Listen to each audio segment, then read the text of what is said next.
TED Talks by Ted Schwerzler is brought to you by Paul Bunyan Communications, providing fiber optic fast internet up to 10 gigabytes, TV, voice, IT, and their certified Apple Service Center.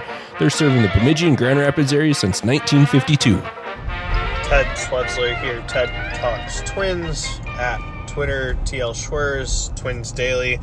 Another week of Twins baseball, and the yo-yo of this season has absolutely continued after Minnesota ripped off that 12-game winning streak and found themselves taking down series in order.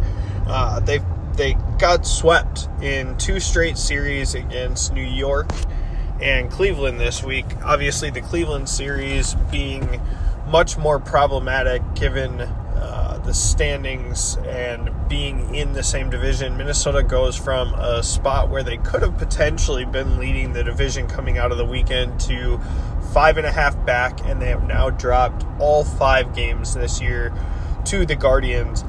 New York was a solid opponent at home. Obviously, the Yankees lineup is pretty vaunted this year, with Juan Soto being inserted right in front of Aaron Judge. Aaron Judge absolutely pulverized a home run against Twins pitching, something I have really only ever seen Giancarlo Stanton do, putting a ball probably a third or half of the way up the left field, upper deck, third deck bleacher or seats. Just incredible power.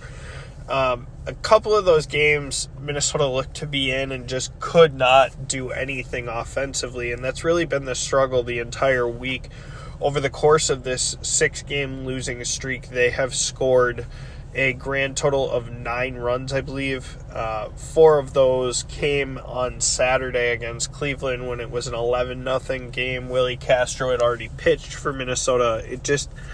Everything's going wrong at this point offensively. On Sunday, Chris Paddock shoved for Minnesota, looked great over 8 innings, was economical, was getting strikeouts, was avoiding traffic. He did give up a 2-run homer to Andres Gimenez early in the ballgame, but bounced back and pitched incredibly well, only to have the offense give him really no run support. They get a break when Emmanuel Clase dropped a routine ground ball flip from Josh Naylor at first base, tie the game in the 9th, and then Joan Duran gives up a 3-run homer to Will Brennan and gets walked off. Interestingly, he kind of threw Pete Mackey under the bus in the post-game press conference or post-game interviews, saying that Mackey had come out to the mound and called a curveball. He didn't like that spot and wasn't going to argue over it, but that he thought it should have been a fastball, wasn't a good fastball hitter. And part of the quote was something along the lines of, I'm just an employee here. I'm going to do what I'm told, which I guess is a good stance from taking what you're told from a coaching staff perspective. But again, Mackey gets thrown under the bus. It's not a good look for Duran. It's obviously frustration across the board.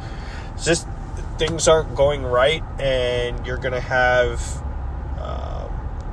difficulty finding ways to voice that frustration, I guess. Minnesota now heads out to Washington for a 3-game set starting this week. Nationals aren't a great team, hovering right around 500.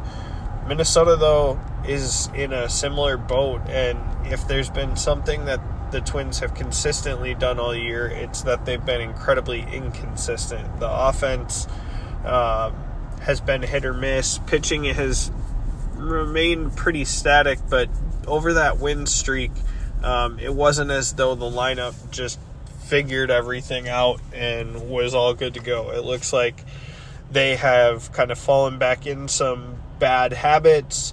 We see a lot of guys still struggling to get going.